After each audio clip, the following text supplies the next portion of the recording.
We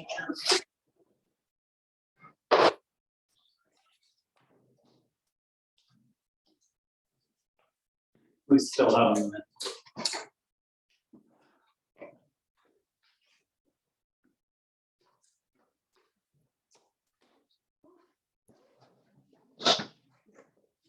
Dying of papers that Bruce considered them small mistakes. They're trying to think of third. It says this meeting is being recorded by host or participant, and then I conclude press go ahead. Is there a way to make it just I'm the worst technology person. Move on. He's got.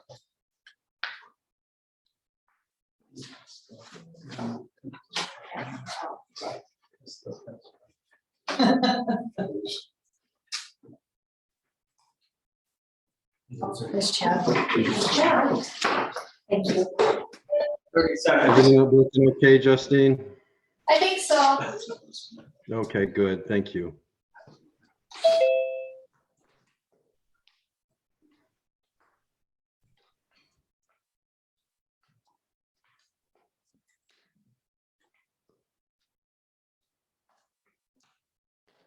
Ten seconds.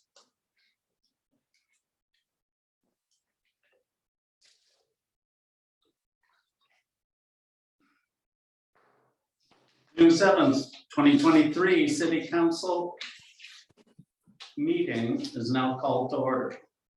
Does anyone have a conflict of interest? No. No? Okay. Approval of minutes. In your packet, you received 4 different minutes. The regular meeting of the City Council, May 3rd. Any corrections? No. If not, I'll take a motion to accept. I move that we accept the minutes of the regular city council meeting of May 3rd, 2023. Second, I'll second. any discussion? Hearing none, all in favor? Aye. Aye. Okay. Passes. All right. Executive session, May 9th. Any corrections? Not for me. Motion?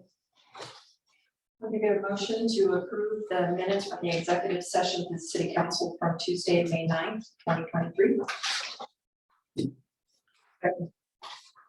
All those in favor, say aye. Aye. Aye. All right. All right, special meeting.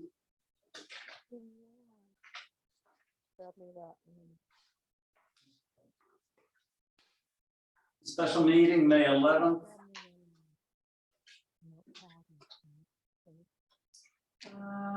I move that we approve the minutes from the special meeting of the city council Thursday, May 11th, 2023, without any changes. I'll second that. All those in favor, say aye. Aye. All right. And the work session on May 30th. I make a motion that we approve the council work session minutes from Tuesday, May 30th, 2023, without any changes. All those in favor say aye. Second. Second. Aye. Thank you. Aye. You just want to get rid of these minutes. That's the meeting. Right, okay, so everyone's got a copy of the planning commission report. Are there any questions that we're not going to be able to answer because we don't have chat? Even though you're there, I'd rather not hear you speak. If you can help it. All right. No questions from you? Mayor's report. Well, I talked to Liz Malarkey, owner of the store, and she's finished with the roof and is continuing to do inside work. And when she's ready, she will open a grocery store. That, as is 2 o'clock this afternoon. So there you are. That's all my report. Other people be having? I hope so. The counselors report, Dana, we're gonna start with you. Okay, well, as everybody can see by the number of minutes that we just had to approve, all of us have been very, very busy this month. Shout outs, start the shout outs. Number one, let's give a shout out to Chad Sweet, to Officer Brown, to Christine, to Justine, to Public Works, everybody in Public Works, everybody in the city pretty much threw in on the cleanup down on Glen Avenue. And I have received, I can't tell you how many phone calls, emails and texts and just people stopping me on the street and telling me how much they appreciate everybody's hard work on that. So thank you very much. Also want to share some positive comments I've received about the benches. People are really excited about the benches being updated and the way that they're looking. Fireman's Ball. I don't want to steal your thunder, but that was pretty awesome. That was pretty awesome. So this last month I went to the League of Oregon Small Cities meeting in Rainier. The League of Oregon Cities spent a lot of time discussing their goals, their goal setting for the next couple of years. One of the two major topics of conversation. Number one was unhoused and homeless issues. Everybody's struggling with it. The other is with everybody still struggling to find the same type of staff that everybody else is struggling to find. We all need planners, we all need city managers, we all need, you know, heaven forbid that you lose your police chief. So they're all in the same boat that we are. One of the things that came up was that a lot of cities, unlike us, were surprised by the time, place, and manner is the deadline coming up in July. They had no information that that was coming. And so in case you were wondering whether we were ahead of the game on that, we really were compared to some of the cities that I heard talking. And what they asked the League of Oregon Cities to do, put it into their goal setting, was a way to get out the message to us better when the legislature comes up with something like that that could impact us, and there is a time limit, that it shouldn't be a surprise to us, or we shouldn't all be scrambling at the end trying to make sure that we're in compliance. And I think everybody was in agreement on that. Next one is for our region, which is the North Coast, is August 4th. That one's in Warrenton from 11 to 1. You should register. You don't have to register, but you should register so that they know how much food they offer lunch. And I committed us to doing it in the summer of 2024. I opted not to sign up for the winter due to issues coming over the 26th and the 30th. So we should host that, and it's just usually like 30 people. It's not a big deal. Also attended the Earhart Association meeting where there was a lot of discussion about July 4th preparation, just along the lines of what we talked about at our last work session. I'm very happy to report that we have some lovely signs that were designed and ordered today, and I'll put out more information on that in the blog here in the future. But thank you guys all for supporting that. That was a unanimous decision at our work session, that we would put out signs throughout the city reminding people to have a happy 4th of July, but also to be courteous to your neighbors. If it flies or explodes, it's illegal. Pack it, if you pack it out, pack it back in. From the beach, please help us keep the beach clean. Talked to a number of citizens that were reporting that last year during the beach cleanup, there were 16 some live fires still going the next morning. People got up and left their entire camps, their chairs, tables, and everything else. These folks had to somehow clean up a lot of human waste. And a lot of the usual garbage that you can expect. So along those lines, we are organizing a July, it's not just me, citizens have been talking about this for a while, but we have opted to have a meeting this coming Saturday, the 10th at 2 o'clock. Bring your lawn chair, meet us over at Centennial Park if you want to help us plan and start thinking about what we'll do for July 5th so that it's not a surprise. And bring your ideas to that if you'd like to help out with that. What is it? Oh, I'd like to remind everybody that Seaside and Astoria both have fireworks shows that you can attend. And those both start at 10 o'clock on July 4th. And they're safe and they're run by those cities, and they're really good fireworks shows that you could watch if you like. And I think, oh, also we'll be putting out some information. What we'd really like to do is we're gonna include information in the blog and email stuff to people here in the near future, working again with the Gearhart Association. What we'd really like to do is come up with a packet that short-term rentals, Airbnb folks and those type of people could include in a welcome packet to remind people of the rules here in Gearhart. That, you know, if you're gonna do fireworks, please remember that we have a number of people here that don't enjoy them as much as you do. And everybody loves 4th of July, but we don't really get to celebrate the Tuesday before at 8 o'clock. Or happy, you know, Wednesday at 9 o'clock in the morning, everybody awake on the neighborhood kind of thing. So there you go. That's the other line. Thanks. Sharon, I just wanted to clarify what I said at the last meeting about the community emergency response team, CERT team in Gearhart. We are working on putting together an inventory questionnaire for all Gearhart citizens to fill out if they're willing. It can be filled out with their name on it, or it can be filled out anonymously. We're probably going to do this in a number of ways, including over the blog, perhaps door to door, and maybe in the water bills. And really, this is just an effort on our part to give information only to city staff and the fire department people. They will be the only ones privy to the information that goes on your inventory to find out what we have where in the way of emergency supplies. yeah, Okay, so I attended the Clatsop Regional Housing Task Force, where their one of their major focuses is to find housing for local workers. And we concentrated on Warrenton because Warrenton, 75% of their land is non-taxable. But they have a project that they're working on. It's called BTR, Build to Rent, in which a portion of land is set aside. They're building homes that will only be for rent in perpetuity.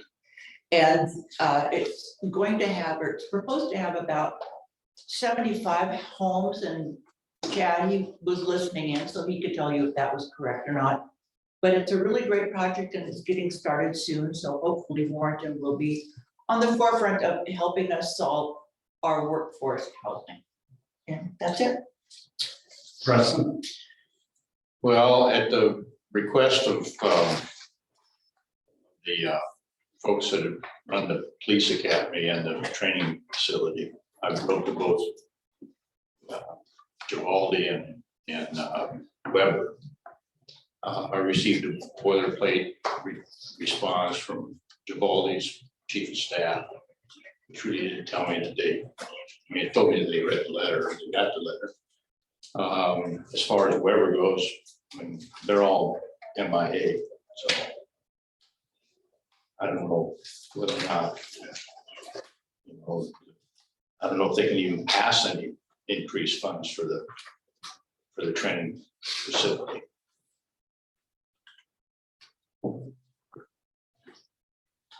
that's it? Okay. On to city officer reports. Ian, excuse me, Sergeant. Nothing from the police department this month. I'm sorry, I didn't understand you at all. Nothing from the police department this month, unless somebody has any questions for me. Any questions? I have a question. In your report, is that 2 different dump trailers that were stolen from the 101? Yes, Wow, okay. And have either of them been recovered? No. Also, just to share with you again, along the beach line, there's a lot of concern about the beach. And I know that that's not necessarily your responsibility, but I appreciate the times that you've been seen down there because people have commented on it. So, and I'd like to encourage you whenever you do have a moment to need to write reports or anything that can be done somewhere near the beach entrance, that'd be awesome. Especially near 10th Street, because there's, as summer comes up, there are a lot of people driving a little crazy down there. I'll keep that in mind. Thank you, sir. Thank you. Josh Como, chief. Thank you, sir. You guys all should have the report from the data calls stats from last month. A quick recap of it, we had 49 total calls for the month of May, 23 that were inside the city limits and 20 were in the district. We sent out aid 6 times. In total, 4 went to Seaside, 2 was for structured fires, 2 was for different times when they needed extra manpower, covered short. With that, and then we had a structure fire in Cannon Beach and 1 in Warrenton last month. Received aid once for water rescue calls, just like structure fires, one of the departments come in and we go there. Seaside comes and helps us with water rescue. With that, and then reminding everybody that we were successful in 2 grants. We'll be getting a brand new apparatus from the Oregon State Fire Marshal's office to replace a 27-year-old tender that's out of the substation. And then we were again successful in the Oregon State Fire Marshal's office, the upstaffing grant for the wildland fire season. So that gives us 3 seasonal full-time positions for the summer, which helped us with the fire we had yesterday in Surf Pines. On Monday, we had to invest in something with the big fire they had over there with that. And then as Councilor Blue brought up, yes, so we had our fireman's ball last month, which was the most successful ball we've ever had on record. It wasn't as packed as normal, which was nice, and the people cleared out, I think as early as I've ever seen them clear out. But it brought in the most funds that we ever have generated from the ball. So that was really good and really successful from that there. Yeah, it was good. We liked that everybody cleared out quick. We didn't have to pick anybody up. Everybody was calm, everybody was nice, everybody was glad to be there. It went well, and then the mayor was there dealing cards for us tonight and everything helping out. It was great. As I mentioned last month in a very short, a brief moment, there's that movie that was put out by the National Volunteer Fire Council in joint efforts with John Deere that serves 2 purposes. The one purpose is to show community members what volunteer fire departments, what volunteer firefighters do for the community. And the other purpose of it is for a recruitment tool to show to recruit new firefighters. The Times Theater did say we could use their facility. They gave us a super close date of June 11th, this Sunday. So we've pushed it out to all the fire departments. They've shared it, social media, the radio stations have shared it. Almost every city in the county has shared it. Classic Emergency Management KMU in. A free movie event for anybody and citizens of the county wants to come to the Times Theater on Sunday at 2 p.m. Watch the movie. The movie is very well put together. It's a documentary. They follow different groups of people, life of a firefighter and how they became what they were and why they do it.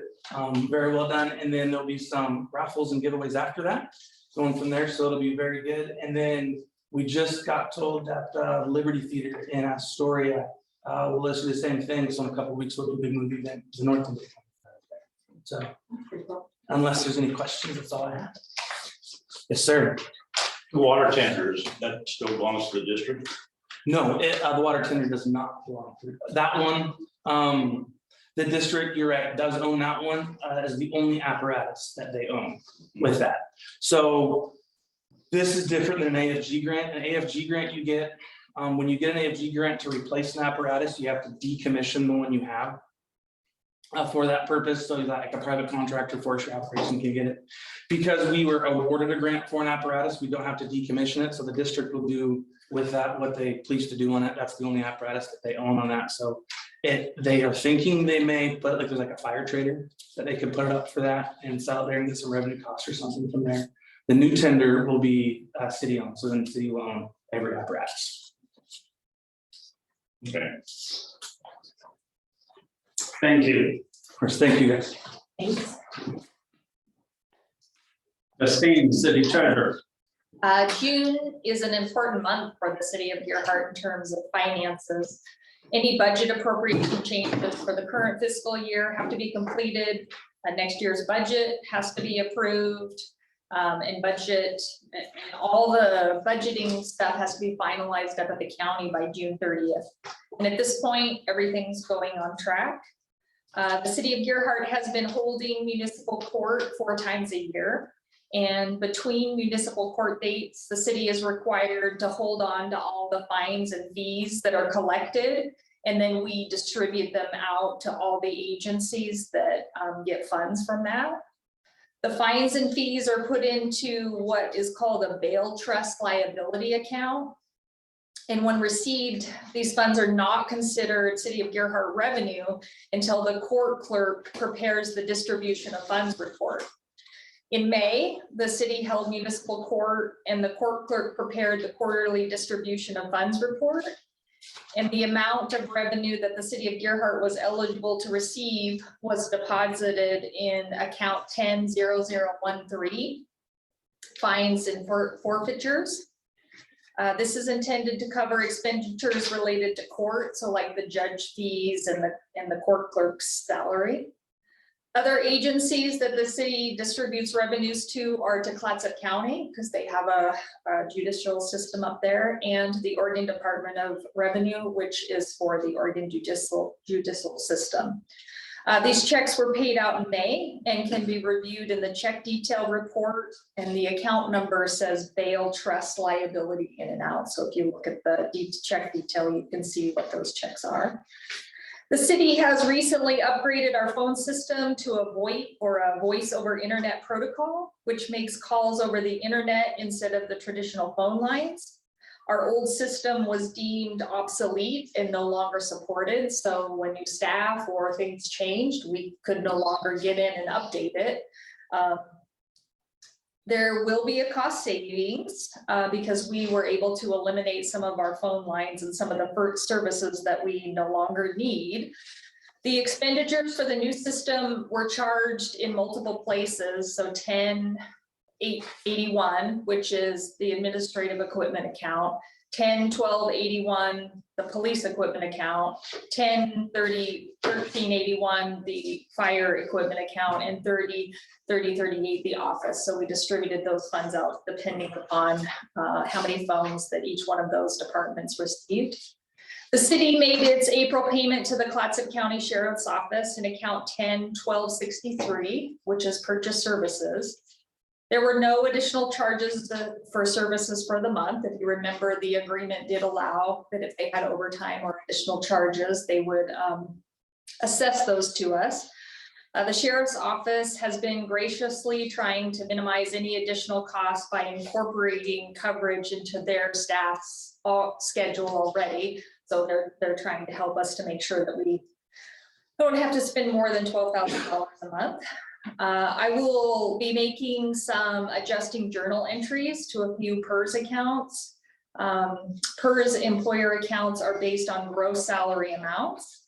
And due to some financial software account distribution limitations, PERS employer contributions have to be charged to only one salary account. So we have people who have multiple accounts, like the city treasurer, water clerk, public works has 3. They have parks, street, and water, and we can charge their salary to those different places, but PERS gets charged to only one of them. And then at the end of the year, I make an annual adjusting journal entry to adjust those. So there's no financial change to the revenue and expenditures. It's simply just adjusting accounts. So if you look in the revenue report, you can see that a good example would be looking at court would have 0 PERS, but when I do an adjustment, the PERS will be there to reflect it. I'll take it from building, which is where it's been charged. Our water operating fund continues to struggle financially because revenue targets haven't been met. The city will not be making the 2 budgeted transfers to the water reserve fund and the public works major equipment reserve fund. And I am requesting the use of reserve funds to assist in alleviating a negative fund balance, which we'll talk about later. We are currently in the process of a water rate study with O'Donovan Enterprises, which you guys had been told about earlier in the year. Our original timeline for a completed report had to be modified because we were waiting on some information with our purchase agreement from Warrenton, because that really does impact the overall picture of finances. So, and in other water news, city staff will continue efforts to meet our 2022 water management and conservation benchmark. So watch the blog for tips and other things on water conservation. Overall, the new building planning e-permitting software has been going smoothly, at least on the financial side. Our building planning assistant, Angelina, has done some amazing things and is learning quickly. I've been able to easily pull reports and financial transactions, so I can verify things very nicely. And at this point, any problems that we've had, we've been able to resolve them super quickly. So it's made my Oregon State Building Surcharge report amazingly easy. Button, done. So all good things. Thank you, Justine. City Attorney, Peter Watts. Yeah, so I'm gonna talk about some familiar themes, and I'm gonna start with water. As was mentioned, we are in the middle of negotiations regarding water rates with Warrenton. And I have some fairly significant concerns, so I'm just going to put them out there.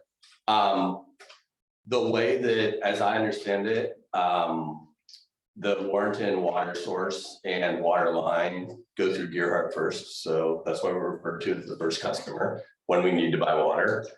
And we maintain the portions of their line that are in the city.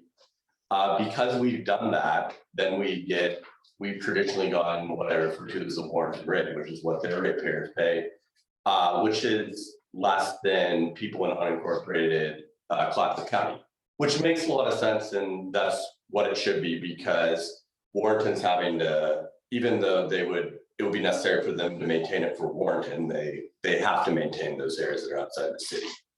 So in the proposal which we reached from Warrenton, we would have one more year at this, our current rate, and then we would be going to the higher rate. And that might not seem fair, but actually that's the least of my concerns about the proposal we got. My primary concerns are, there are two things that have been suggested that I do not think, even if we thought they were a good idea, which I strongly feel are not, I don't think we could do legally.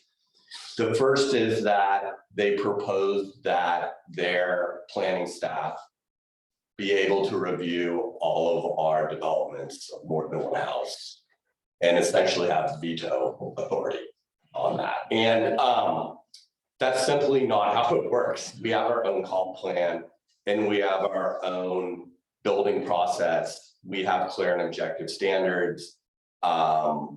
We have 120 days from a complete application in order to process and make a decision on an application. That can be really challenging to get through applications, even that are complete, particularly because some years we have a lot more building than others. If we were to allow another city to have some sort of parallel review, I feasibly don't think we could get through it. And because their standards are different than ours and all their rules are different than ours, I mean, we would just end up getting sued, because if somebody met our clear and objective criteria, they're entitled to build a house. That's just how it works. And if another jurisdiction were to veto that, then that's our problem. So practically speaking, I don't think we can agree to it. Legally speaking, the legal risk is extreme. And frankly, I've never had another jurisdiction suggest that sort of arrangement, which gets us to even a more surprising suggestion, which would be that they can impose their system development charges on Gearhart building projects of more than one house. So the way that system development charges work is we do a methodology just like we would for our water rates. And that if they're new users coming on, the idea is they're paying for their connection, and they're also paying a little bit more, understanding that the more people that come on, the more capacity we need. And so hopefully growth pays for itself, and that's how it's supposed to work. So what we would be looking for in any SDCs are our costs. I don't believe, now if we weren't in charge of water, or if we had sewer, like Clean Water Services in Washington County, the cities don't do any sewer, Clean Water Services does it all, so the cities don't have that rate and that SDC. That's not what we're talking about when we buy water from Warrenton, which we do a couple months out of the year. And I can't imagine we could use their STC methodology because we are customer one. And any new development in Gerhardt is not going to cause them to upsize pipes between Gerhardt and Warden. So there's just, it would be incredible, given that we are a buyer, it would be incredibly difficult to accurately measure our impact on their system because right now they have capacity. Which brings us to the third issue. They want to limit the amount that we can buy from them. We're currently under the limit that's proposed, but I'm very uncomfortable with that. Though not as uncomfortable as I am with the other two proposals. So that, I don't think it will be illegal for us to agree to a cap. Part of the reason that I'm saying this is because I want people in Gerhardt to be aware and to conserve water when they can. If we do have a capped amount, that could result in a moratorium, future moratorium, which hopefully would not happen, but is possible. What we would need to be able to demonstrate to the state was that we were trying to get water from other sources because the state does not like moratoriums. To that end, and because Chad's voice is what it is, this is on his report.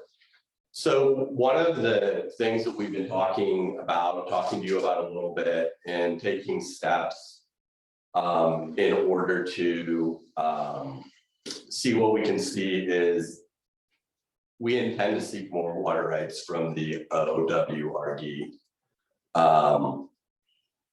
Part of that is because of the cap. I think that gives evidence of why we would need it because we don't want to be tied to another jurisdiction that could impose that could force us into a moratorium.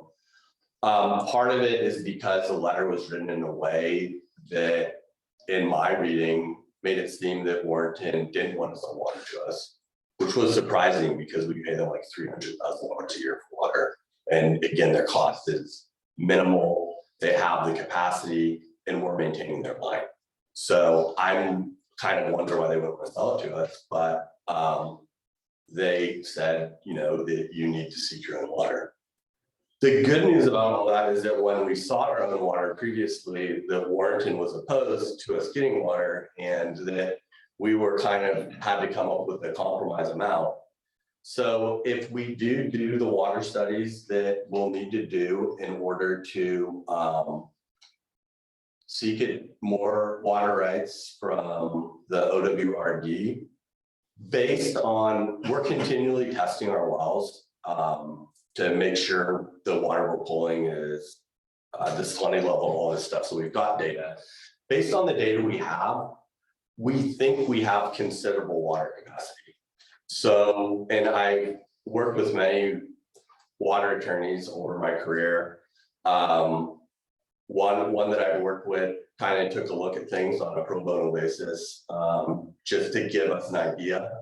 And he's someone that does work all up and down Oregon, Washington, California, done a lot of water on the coast, Seattle area and Oregon, based up in Oregon. And he said it looks like they have a lot of water. In fact, during heavy rains, apparently the dunes bleed water, which is really unusual. And that was very exciting for the water people to hear. So they were very excited, which I shouldn't make fun of it because I kind of geek out over land use stuff, but very unusual. And so we're hoping we would have to spend a little money to get that. I think the total cost through all the study and what we need to approach the OWRD is probably going to be 50 or 60,000, which is basically 1/5 or 1/6 what we're paying now at Warrenton. So in my mind, well worth the money. And also, if we're going to have a moratorium, these are the sort of steps that we would need to demonstrate to the state to show that we're doing whatever we can. The other piece that I mentioned to Chad was to have some preliminary conversations with Seaside and see if they have water capacity or be willing to sell us water. again, this is, dotting our i's and crossing our t's, but also perhaps giving us a little bit of negotiating leverage. Preliminarily, it looks like we would have to upsize the pipe between Seaside and Gerhart, but it's not a huge length of pipe. And again, redundancy in the system is something we're kind of always looking for. So that's a long way of saying that, and I'm always optimistic that we can come up with a reasonable negotiated outcome. But there's some stuff that when it comes time to sign an agreement, if they're insisting on it, my legal advice to you is that I don't think we can agree to it. And I would hope, I hope they'll have an opportunity to talk to their attorney. I had a great relationship with their prior attorney, but he went in-house with Columbia County, and I'm not sure who is staffing them now, but I'll be having those conversations. And I hope that that attorney is familiar enough with the SDC methodology, land use planning system, and also system development charges to agree with kind of my analysis that they're asking us for things that we can't give them. Beyond that, it's been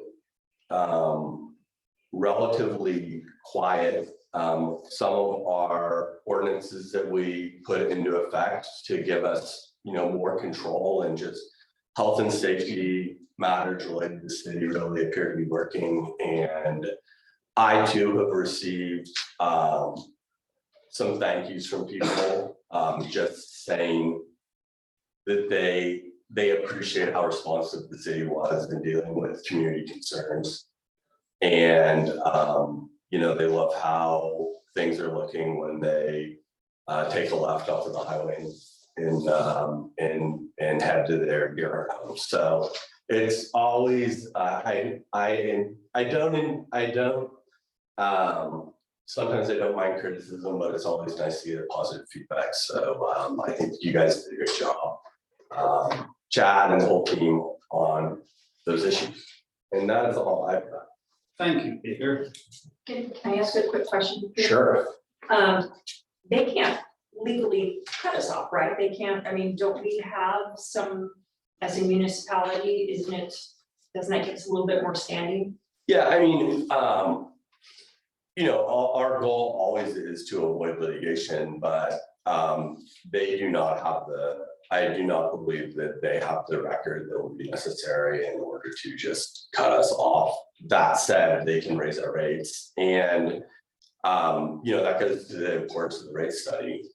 And that I would say, to the people conducting the rate study,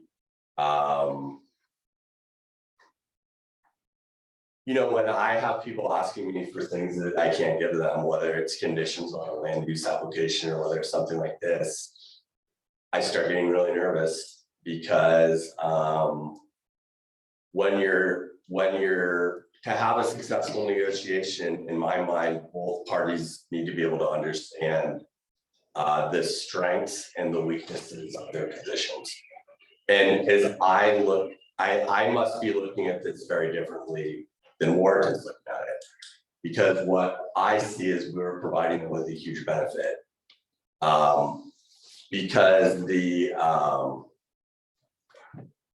more water we draw from our wells, the cleaner the water is. It's just the way it works, and I didn't know that. I've been learning a lot about water. And the water that we draw is actually cleaner from, which is why you can taste a little bit of chlorine. We're doing the minimum amount of chlorine, and people can talk about tasting it, and that's because our water is so clean that when we add the chlorine, it's apparent. And that's not true of all jurisdictions, including our neighbors to the north. So like by buying water from them, we're adding redundancy to the system. We're giving them $300,000 a year. They have the capacity, they have the water rights. As I see it, there's no downside risk to them selling. In fact, it's all upside. So if I were advising them, which obviously I'm not, I would be like, thank you, Gerhart, and let's be as reasonable as possible to our neighbors, because we want to be good neighbors, and and we want to continue getting their business. And they really do not see it that way at all. So they're like, you're taking our water, and we might have to stop building in the future because of the water that we're selling you, and we're going to cap the amount of water you can buy from us. I mean, these are all proposals, and we want to veto, we want to control what you can build or not build if it's a subdivision, and we want to impose our SDCs on you.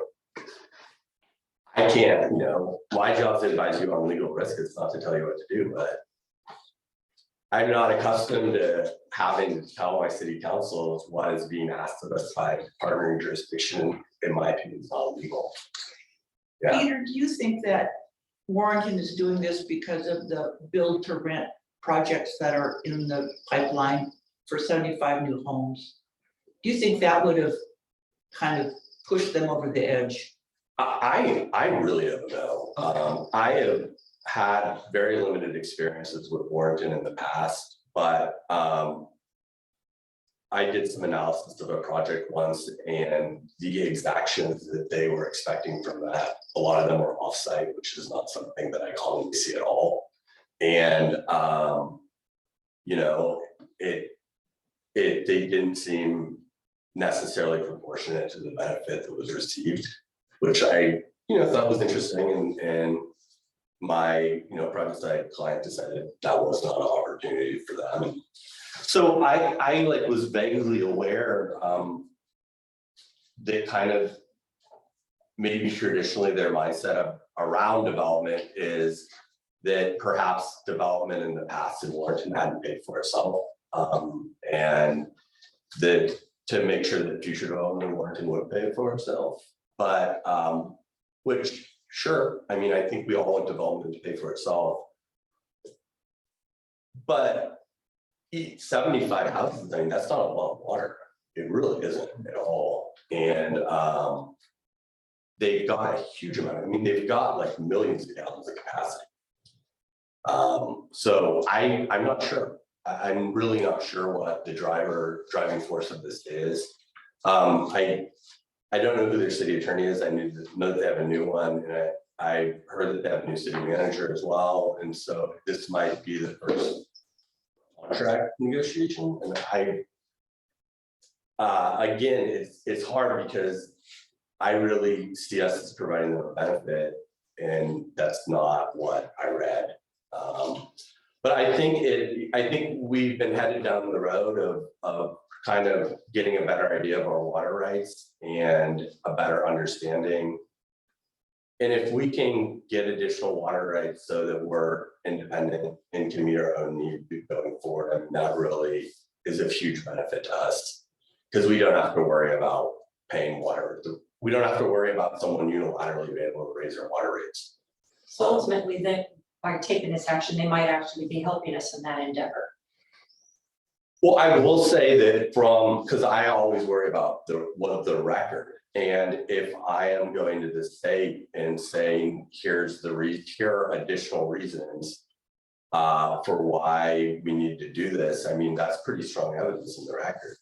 And if they change their mind and we're like, oh, well, we do enjoy selling water to them, and maybe we want to limit their water rights, it will be very hard for them to make that argument when they have told us in writing as part of the negotiation that they don't want to sell us water, that we need to become independent, and that they're going to cap our water sold. So if they believe in writing that their desire is for us to have independence and no longer need to buy water from them, then there would be no reason for them to do anything other than to support our quest for additional water rights.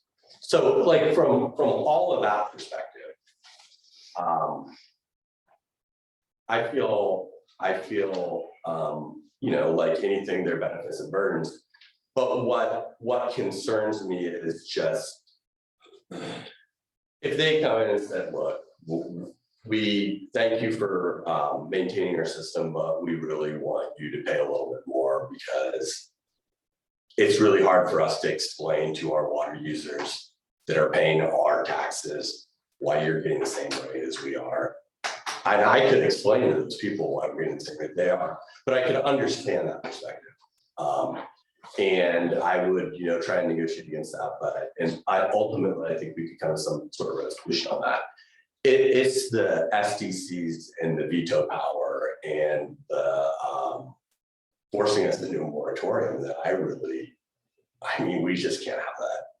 So that's my concern. There's a whole history with Warren and Gearhart, okay? My entire life, we've got Warren water. Yeah. Okay, we used to have water rights, on the mountain up there, but we never ever used them, basically. Yeah. And Warren had 25 years to come up with a filtration system after the federal government said anybody that got their water from a surface fed stream had to have it go through a filtration system. They waited until the 11th hour and they didn't have any money. So they held Gearhart up and started jacking the rates. And that's the reason why we went for the well field. Yeah. Okay, now they're trying to do the same thing. So I think we develop our water rights out here on the dunes. Yeah, I really think, and again, all of my cities have neighboring cities, and I believe in collaboration and all that, but we would be well served by having independence in this. Well, I mean, and the fact of the matter is, that Warren's got, they've got all this land that they're capable of developing. So sooner or later, maybe in the next 100 years or something like that, they are going to be, because pulling out of the Lewis and Clark, that's a salmon fed stream. Okay. You're going to have to abide by all the other rules. Okay. Can we move on? Yeah. Would that be okay? I would love to move on. All right, City Administrator, do you want to talk or do you want someone to read your report so you don't have to? I appreciate that. I'm feeling a little bit better. It seems like I only cough when I talk. So I'm getting better at that. I just want to update a couple things, and thank you very much, Justine, for taking care of City Hall while both Christy and I are out. Much appreciated. Code enforcement, nothing really big to report. Just again, a reminder, don't plant anything on the ridge path without talking to the city. It's really just a situation where we want to get rid of noxious weeds and not put any more landscaping out there. It's kind of a natural trail by design. So if you have any questions about that, please just give us a call.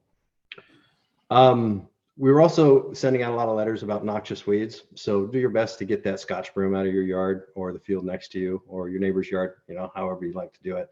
But this is the time of year to do it, and it'd be much appreciated. So we send letters out once a year to make sure that people are cleaning up the best that they can. Went to a lot of meetings. Today went to another meeting having to do with FEMA and a new biological opinion that came down to FEMA after FEMA was sued by the Audubon Society of Oregon. And this has to do with the way that riparian areas have been cared for and new restrictions on making riparian areas a little bit bigger, or at least the process to build near a riparian area a little different. So we're getting caught up in that. There's a short time period for comment, and the city staff will be forwarding some more documents to the council so that you folks can understand what's going on. Water conservation, I don't want to beat the water to death, but we do really need to work on the water conservation. And so what public works staff is going to be doing is driving by homes early in the morning on rainy days. And we're going to kind of try to pick out some folks that are watering during those rainy days, and then just reach out to them in a friendly letter, asking them to potentially look at some of those new technologies that are out there, especially in the water devices that turn the irrigation systems on and off. Super easy to install, and they don't water during the rain or wind events or freezing weather. Very good for the city system. So we'll continue to talk about those kinds of things in the future. We've got the 4th of July parade. Thank you very much, Fire Department. 11 a.m. start. 10:30 lineup. And do recall, there's no vehicles except for the fire truck in that parade. This is all walking or bicycles or something that's human powered. So no vehicles in that. That's for safety. And the day before that, the street dance, Monday, July 3rd, which will be 7 to 10. Thank you, Melissa Eddy. She's always celebrating something, it seems. And she wants Gearhart to celebrate a little bit. And so that is Monday, July 3rd, 7 to 10. After that, unless the council's got any questions, I don't have anything. No questions? All right. Ecology, you're up finally. You want me to stand or am I good? You're good where you are as far as I'm. It's quite comfortable now. No, I'm good. Mayor Smith, thank you guys, council, for your time tonight. We just wanted to come by. We come see you guys annually for a price increase if it's required. We have a lot of new faces. I was new last year. My name is Chris Carey. I'm the general manager for Northern Oregon. To my right is Scott Meethy. He's our operations manager who runs the entire coast operations for us. So if there's any issues, call Scott. And then we have Dan Blue, who's new to the team. He's our community. I have to read it again, sorry. What do we call it? Government and community relations. Yes. You can also call me if you don't want to bug me. Yeah, so and Dan is new in this role, but has a ton of experience in the industry. He was actually, I'll let you tell him what you did. Sure. So recently I was a systems planning manager for Metro Regional Government for 8 years and did operations work there. I was also the solid waste director for the city of Gresham for 8 years. And before that, I ran a sustainability and recycling research institute out of Portland State University for a decade. So I've been in the industry for 23 years, always on the public sector side. So this is my first foray into private. I always thought if I'm ever going to work for a garbage company, it's going to be Recology. I'm going to steal your line from there. The only employee-owned garbage company in the state of Oregon and the largest in the country. So I'm super happy to be in this role. And really, I would love to be your conduit for things unless they're really strictly operational. And that's Which we are going to talk about a little bit. Yeah. And then Scott, I'm sorry, you can just history. We've been telling this for a while. Yeah, I've been doing this, been with this company for 20 years.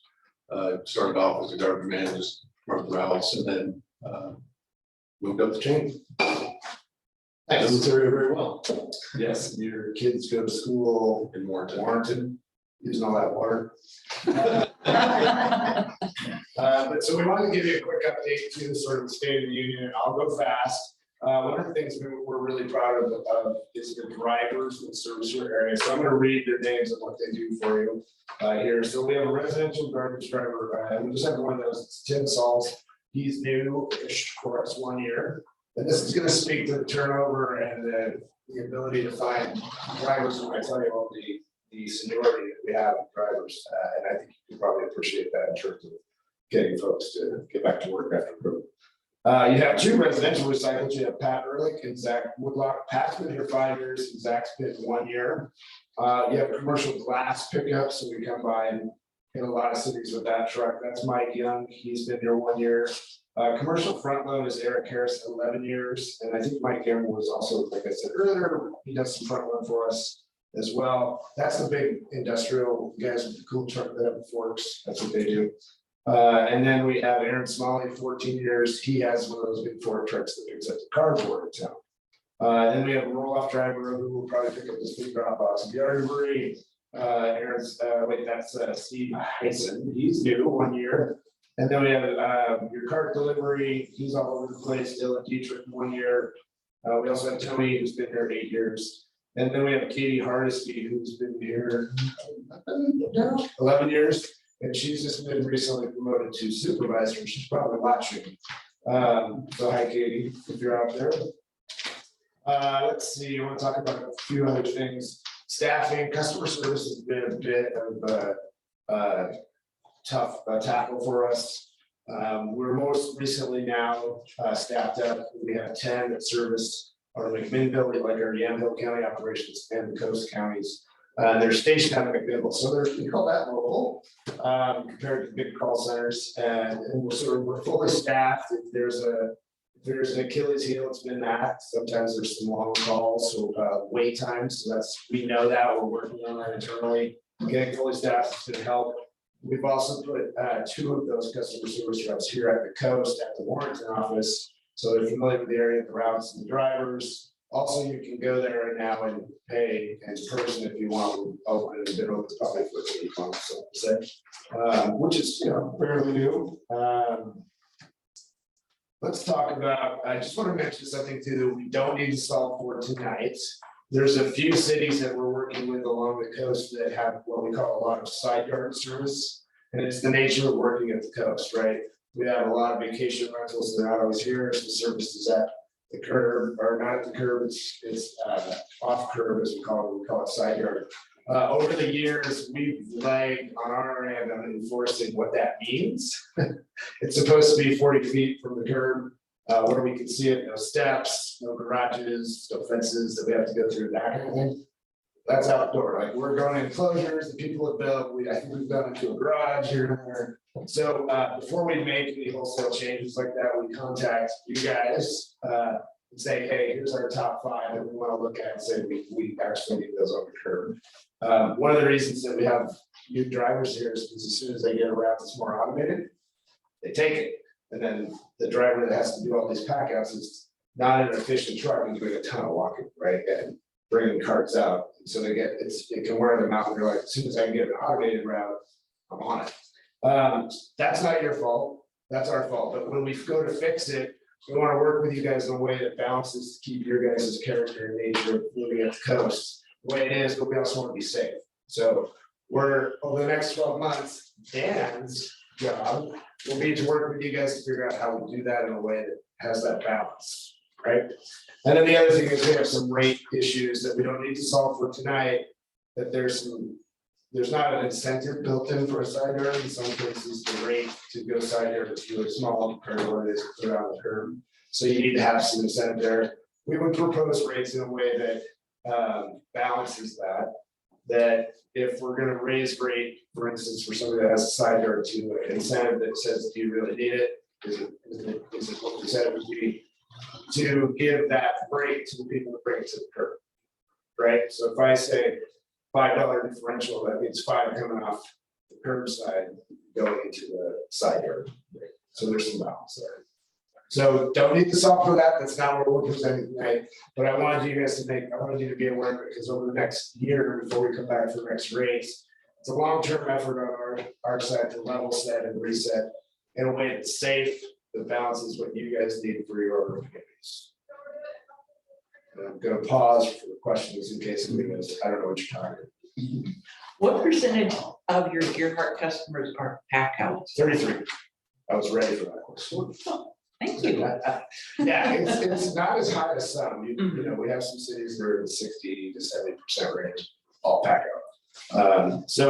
For us in Gearhart, the pack out is there's a rate that there's no incentive there, and that's up to 32. The 90 gallon pack out is fine. The incentive's there. But there's also some stops that were not intended for us to go 100 yards if they can, then, behind the house, then upstairs. We have some of that here. So before we upset a bunch of people, we're gonna work with you guys. We'll do our top 10. And we're doing that in some other cities. And then we'll work with you guys. We're also an open invitation for you if you want to see what we're talking about. Let us know. We can get you in a truck or we can drive you out and watch the truck and see what they do. You guys probably see it every day, but if you go around, you'll see a lot more. Get it, and the drivers will do it. So it's an open invitation. So let us know if you want to do it. I do have a question. I don't want to write on a garbage truck. They're really cool. Well. They're not as rude as you think. So the pack outs, we only have 69 rental or the short-term rentals here in town. So I'm imagining that if there are that many here, it might be older folks that are unable to take things to the curb for themselves. Yeah, there's exceptions for that. There are, okay. Yeah, we're not looking. That's why we would go through this with you and say, okay, we have because we don't go and ask them when they sign up for service. Okay, right. Get it out to the curb. So that would be stuff we do. Okay, awesome. Yeah, we're gonna try to be as proactive so we don't make those mistakes and have somebody that's not able to get it out, try and bring it out. It might be helpful for us to get you the addresses of the 69 vacation rentals, so you can see if those are the problem areas. Because we have a long history of regulating vacation rentals, so. Yeah, and we're seeing it up and down the coast, so we go all the way to Rockaway with our service levels, so. Go ahead. Oh, Are there places where you do curbside glass pickup? so yeah, we've promoted that in a subscription type setup where people want to get started. It's in its infancy here. So if you're interested in that, we can go back and look at that and present you the rate for that if that's what you're. And I know that's probably been asked for before, Scott. I think when it was talked about a while back, the only place that we currently operate is in Astoria. They have a curbside glass and yard waste picked up at their house as well. So they have subscriptions. Yeah, so it starts with subscription, we may get 10%. And then we'd say, hey, look, if we don't get the 40%, then we can't do it anymore. And so we'll put a rate out there that at least covers us and allows us to not go backwards or be in the red. So that initial subscription rate might be high, but it's an intent to see if the program there's enough interest in it. Because right now you guys are served by depots to get your glass. Right. Yeah. So is that up to the city to do a questionnaire of its citizens to find out the interest is, or do you guys do that? Or? So what you would do is ask us, hey, we're interested in seeing this.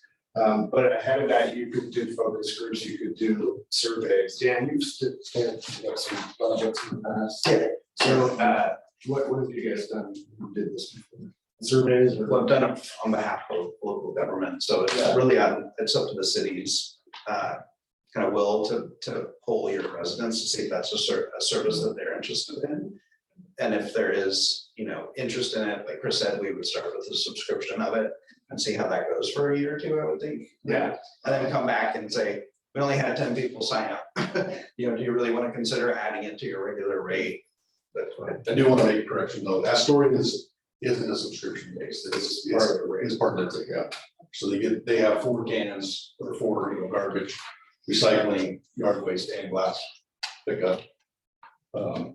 But it's all baked in their rate, it's not subscription. And just to be clear for the folks that might be listening and that don't understand what you mean by subscription, you're talking about you pay if you sign up. Right. And the rest, if you don't sign up, you don't pay. Like an a la carte. Yeah. Right. Like I have my normal service that's been prescribed by the city. If I want additional services, I can do that, but I have to pay extra. Thank you. If you guys went citywide, it would be one rate and everybody would be offered this service, whether they use it or not. We see that everywhere. So what's the difference in rates between what Gerhardt's paying and what Astoria's paying? I don't have Astoria's off the top of my head, but it's probably, I think it's higher. But when you start looking at density, right, they're gonna have more efficiency, so it's gonna be cheaper per home to service them. So it gets into a bigger, broader question, but I can, we can probably look that up again. Yeah, but you guys are on the hill up there all the time. Yeah, and the proximity to the transfer station, they were right there, so that's where, there's a lot of factors that go into that, but we just went through this with a lot of the Yandell County cities as well, because we started subscription services there for exactly what you're talking about. So it takes a lot to get them off, to get going, but that's why we suggest subscription. And then, if you guys want it, then we may have you and ourselves try to couple with nearby city. So that if we're to bring a truck up, should we go even further and try to get more, fill this truck? Because filling half a truck is expensive versus filling a full truck. And you got a density, right? Home after home after home. Tops. Did that answer? Oh, yeah. Okay. So I just wanted to throw that out there. So let's just talk about the rate review. Just in general, the way it works is if we project that we're gonna be over CPI, or I'm sorry, if we project we're gonna be outside of our operating ratio, which is allowed in the franchise, then we would come in for what we call a full rate review. If we're not, and we're within the bounds of the operating ratio, we come in just for CPI. And in this case, we're barely within our operating ratio, so we're only asking for the CPI increase, which is 4%. I think you guys have a cap, CPI is at 5. So it's a 4% increase that we're asking for, and that puts us at the bottom of our margin or our operating ratio. We've done that for a couple of years to sort of ease people back into these big increases that we're seeing, whether it was the cost of living going up, which we've seen 2 years in a row, pretty big jumps. We've seen increases in our landfill costs, and we passed those through. The biggest increase we've seen this year is labor. We had to pay more to keep drivers, right? We had to pay more to attract drivers. Last year, Scott barely made it to this meeting because he was en route. Katie was en route. Our maintenance manager was en route because we didn't have drivers. This year, I think our offer went out to our last. Yeah, but we may be fully staffed in a couple of weeks, which is great, and fully staffed for the season, right? You get to know the season goes like this from summer hits and drops. So to recover was weird. We saw it sort of stable. People just stayed down here, and you guys might have felt that as well. So a weird time to try to budget it and project the cost. So we feel good about it, but it does put us at the bottom of our operating ratio. So you probably won't see us here next year. We're trying to do quarter turn dials instead of one big term to get us to where we should be in terms of our franchise agreement and rate of return. We're on the bottom. All right. I think that's all I had. And if there's any questions, I wanted to give you an impact. Sorry. So what does that look like? Your most common service that you have here is the 90-gallon meter service, not 32, right? And we see that actually. It's pretty cool. And some of that could be the rental folks that go with the 90 and not a 32 because they don't want to have a bunch of extras hanging out. And so that'll see a $1.51 increase monthly cost. And that takes the rate from 37.64 to 39.15. My math is right. If Dan's math is right. All right. Any questions for us? Not for me. Yeah, open invitation. Dan will be reaching out to you guys to see if you want to come check it out. I don't know if there's a motion or a resolution. It goes in order and you're gonna be a while, so if we can get a hold of you and tell you you're gonna be. Okay. We've got our budget. So we'll watch on TV tonight. Sure. And if we can log in, like if you have questions for, you probably won't have questions at that time. It's just a motion automatically. Okay. That's okay, then we'll probably screw out of here. Sure. Understandable. Thank you guys so much. Bye. Thank you.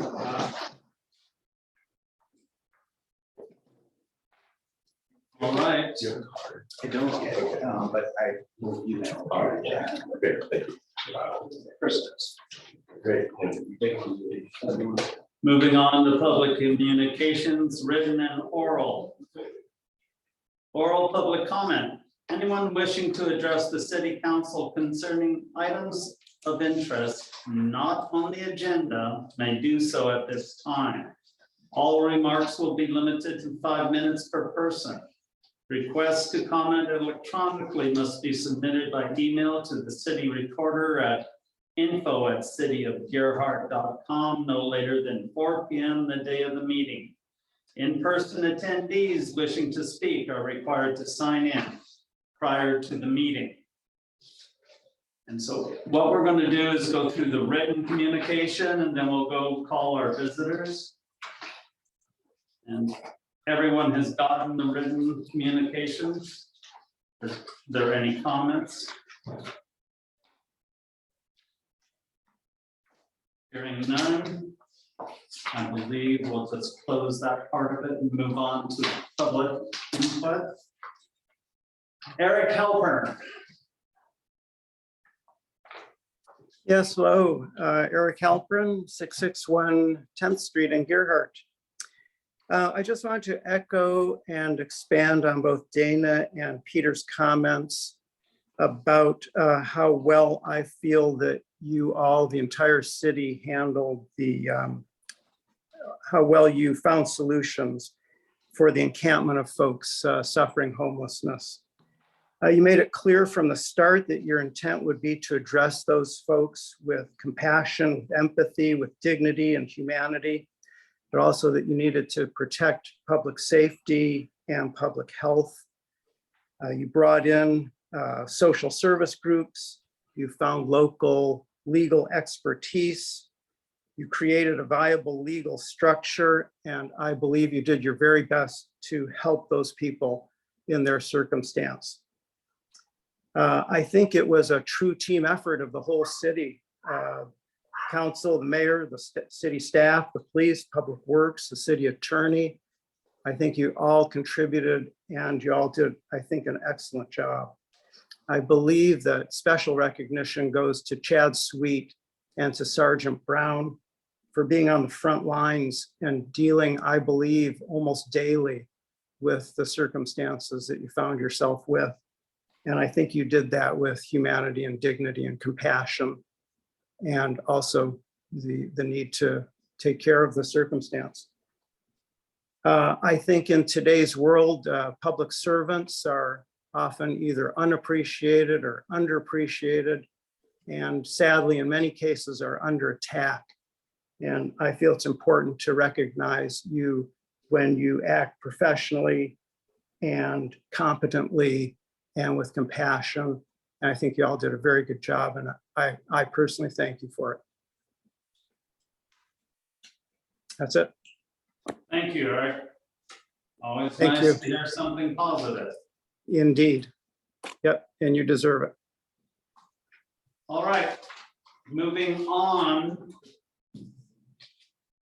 Bob Moore. Thank you, Kurt. First of all, I'd like to thank. Name and address. Yes, Bob Maury, 271 D Street. And I would like to ditto what Eric just said.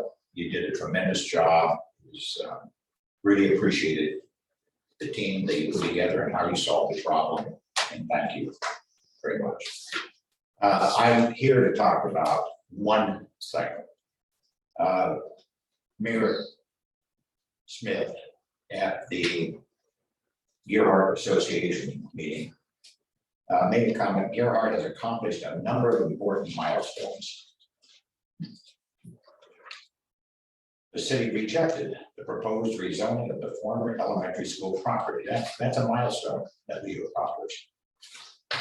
We never were given a request to approve anything on the school, rezoning of the school. And I think Peter can talk to that. You're the decision-making authority. There was a planning commission hearing. The planner, we felt, did a very professional job. We listened to all of the commissioners. I made a conscious decision to make sure they went through their discussions and then went to the vote. And then we withdrew the application. But I wanted them on record so we had guidance on how we deal with things in the future. I couldn't have been happier than I was with the result. I thought it was a tremendous result for us. It gave me guidance on how I'm going to handle a problem. So that's fine, but they don't make any decisions at the planning commission level.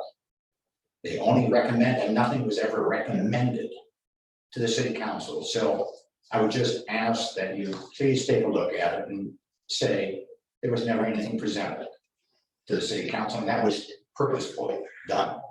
So thank you all very much. Thank you, Bob. I appreciate that. I would like to apologize if I misspoke and said that representing the city council that we rejected it, okay? That was not my intent when I said that.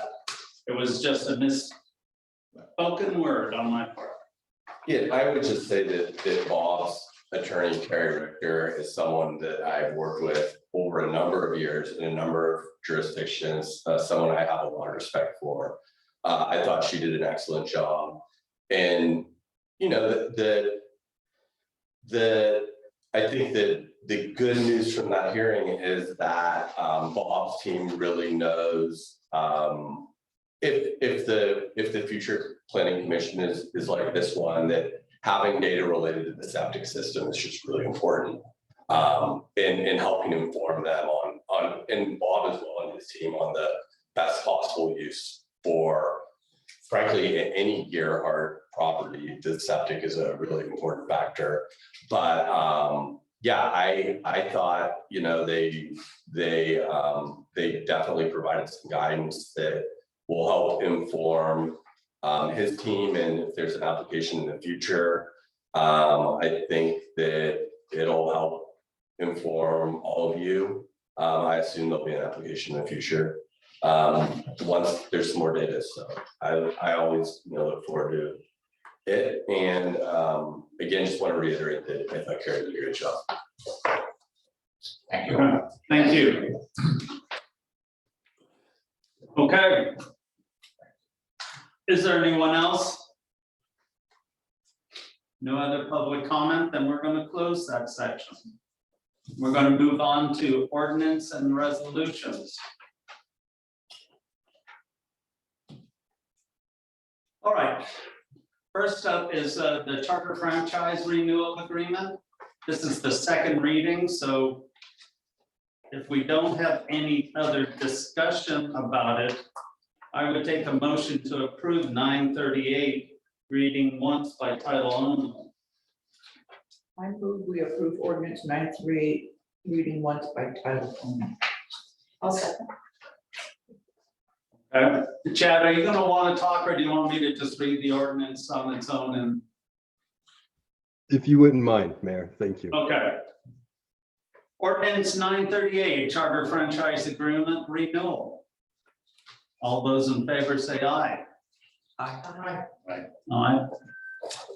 Okay, that passes.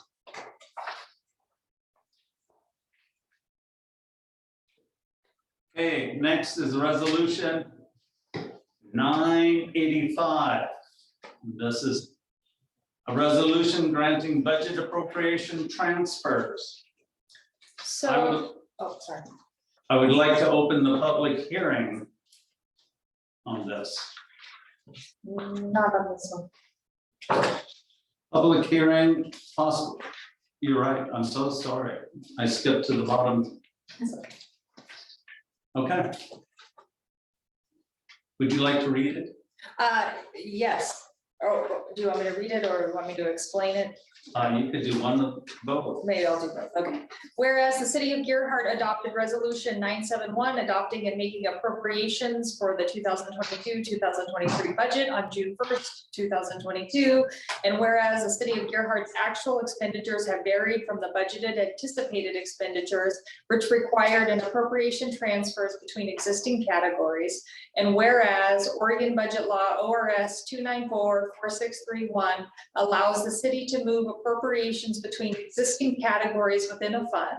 And whereas explanation of the needed transfers within the city of Gerhart's budget appropriations for 2022-2023 include increased building official costs due to a finalized work agreement, contract services provided by Clatsop County Sheriff's Office due to unfilled police personnel positions, costs for police chief recruitment, and overtime costs for the court clerk.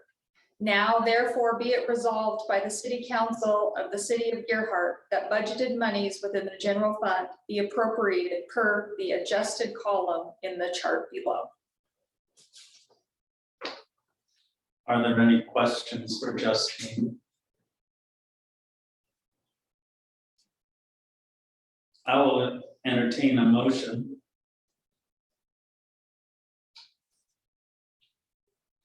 I move we adopt the modified budget, The resolution. the resolution. 985. I'll second. There's been a motion and a second. All those in favor for the granting of the budget appropriation transfers, say aye. Aye. Okay, so pass. Now I get to have my public hearing. I open the hearing. Possible uses of state revenue sharing funds. Anyone having a comment in the public wishing to speak on this subject? None. I close the hearing. We have a resolution stating the city of Gerhart hereby elects to receive state revenues. Does anyone want to make a motion? I'll give you a motion to elect to receive the state revenue sharing funds for fiscal year 2023 to 2024. I'll second. A motion for resolution 986 and second. Any discussion by anybody? All those in favor say aye. Aye. Aye. Okay, that passes. Public hearing, City of Gerhart budget. Anyone in the public wishing to speak on this subject? None? Close the public hearing. Resolution, where is it? Oh, thank you. 987, thank you. So I take a motion to adopt. I move we adopt resolution 987, resolution adopting the city of Gerhart budget for 2023 to 2024, imposing taxes, categorizing taxes, and making appropriations for the city of Gerhart. Second. Second. Any discussion? All those in favor say aye. Aye. Aye. That passes.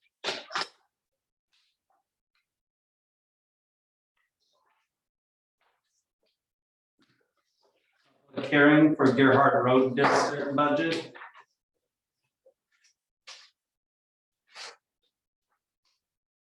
Anyone in the public wishing to make comment on this budget? Hearing none, I'll close it. I will take a motion. I move that we adopt the budget for, that we adopt resolution 988, adopting the budget for 2023, imposing taxes, categorizing taxes, and making appropriations for the city of Gerhart Road District. Second. I'll second it. Any discussion? All those in favor say aye. Aye. Aye. Okay. Resolution 989. Resolution affixing the compensation to the following officers. So there's no public hearing. Okay, I'll read. A resolution affixing the compensation of the following officers of the city of Gerhart: city attorney, police chief, fire chief, city administrator, treasurer, judge, and repealing all other prior ordinances and or resolutions affixing the compensation of these officers of the city of Gerhart. Is there a motion? I motion to approve. Is there a Resolution 989. second? Second. Any discussion? These are all changes that we've discussed in the past, well known for, we understand that this is in our best interest, and we continue to be competitive and keep up with PERS and all of the other changes that are going on. Is that correct, Jason? Correct. My understanding is that this resolution probably in some parts was an extension of the charter. Well, it was. So the charter at the time was created, did not have a salary schedule.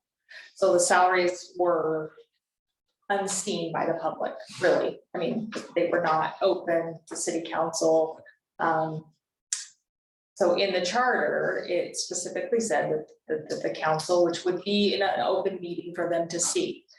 But with the implementation of the salary schedule, it's pretty clear that that salary schedule has to be followed. It has to go through a public process. The budget committee sees it first, and then it evolves to the city council, which will then make a decision.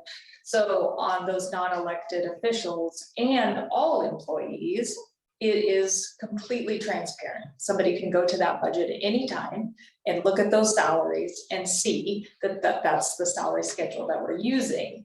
So I think, I see why it was in the charter at the time it was in the charter. I think that it is not clear that it necessarily needs a resolution, and clearly the attorney and the judge are not in that. So you would still want to continue that. It doesn't hurt to have language, but I think that the employee handbook, or as Peter mentioned, even hiring somebody new, and you might have an employment agreement that would have to come to the council anyway, that you could modify the salary schedule, it still would be in a public setting. So Thank you for clarifying. yeah. Okay, so did we get a second? Did we get a motion? Yes. Yes. Okay, is there any other discussion? Thank you for keeping me straight. All those in favor of resolution 989? 989? Aye. Aye. Aye.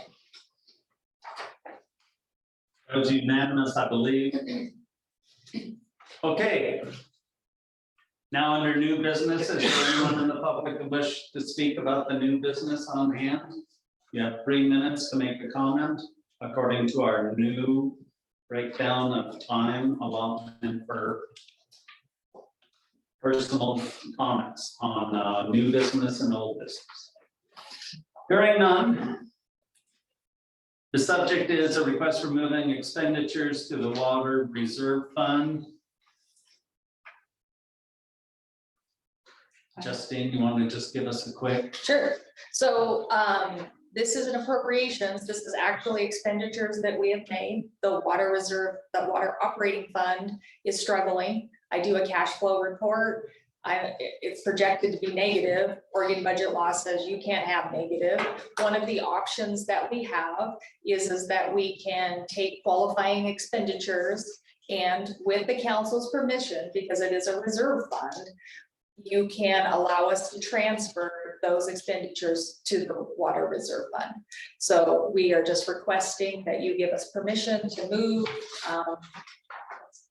those funds from the water operating fund, those expenditures, move them over into the water reserve fund. It's just a bookkeeping thing. It's a bookkeeping thing, but it's important with the reserve funds that the council made aware of spending those funds. We have the ability to move expenditures within their own fund, but we do not have, this is a special circumstance. So yeah, it's a bookkeeping thing. So you have also have included a transaction detail of the water meter replacement. Has that project been completed? No. I think it's at 75%. Is it? Okay, thank you. That's the new goals list that Chad and I haven't been able to work on because our meeting was canceled because of illness. But it is available by the end of the week. I'm sure Chad and I will have a meeting. All right, so if someone read that recommended motion, I'd appreciate it. And then we'll get a second. Okay, I move that we approve the request for moving expenditures to the water reserve fund.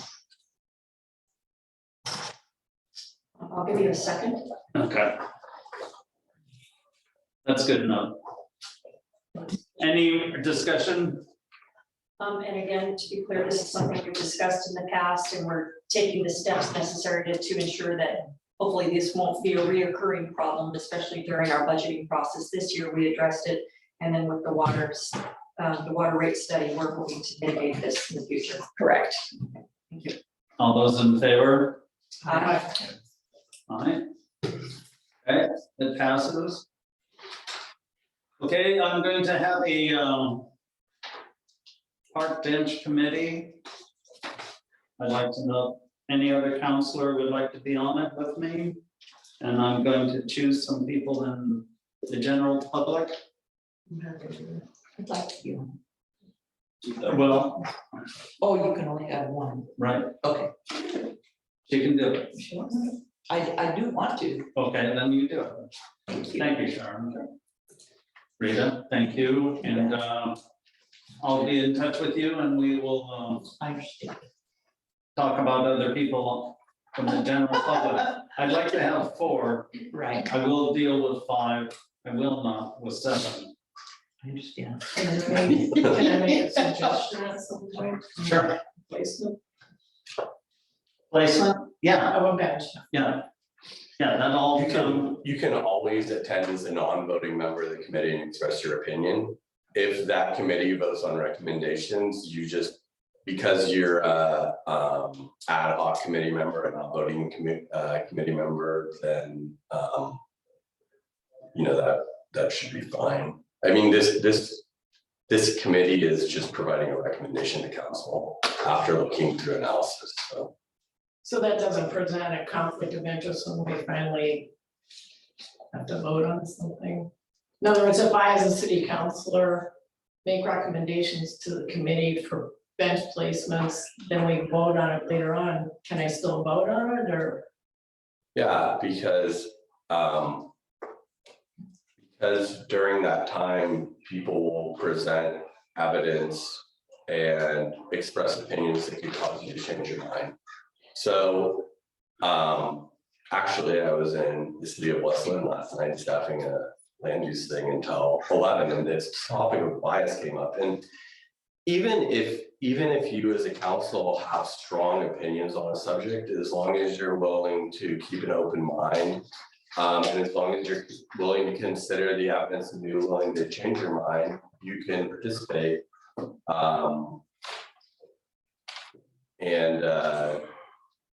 You know, the River Keeper case involving the Claxton County Commissioner was a kind of set the benchmark for bias. And there's a more recent case where city councilor said at the beginning of the meeting that he had made up his mind on how to vote, but then said that he misspoke and that he was open to hearing evidence, and that was challenged, and the legal board determined that he wasn't biased because he had acknowledged that he had done his homework but was always open. So yeah, I'm not terribly concerned if you participate, as long as you don't go in with an opinion that can't be changed. Well, at any time, the results of this committee, will we have to go before the planning committee? I could see that happening. I don't know, but it's possible. Okay, thank you. especially if the bench is gonna be in a park that doesn't help, because then we'll have to have Yes, a hearing and everything else. yes, I understand. Another hearing. Okay. That being done, council concerns, Preston, I don't have any. Rita, I have not. Sharon. Dana, No, I would just like to reiterate or repeat my invitation to anybody who's interested in helping plan for a July 5th beach cleanup, to meet me in the park at 2:00 on this coming Saturday. I'll take a motion to adjourn. I'll give you a motion to adjourn. Second, Second.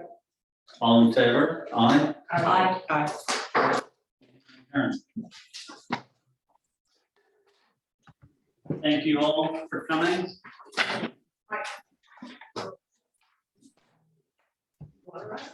Justine, are we going to start a list of people that want to go for the garbage truck rides? You got your hand up, all right, Chad? It was either city administrator or garbage truck driver. They said they let you shoot the board. Thank you all for covering. We'll for get a me. hold of Justine and set it up for you as soon as possible. I want to go on a garbage truck. Oh, yeah. I think it'd be awesome.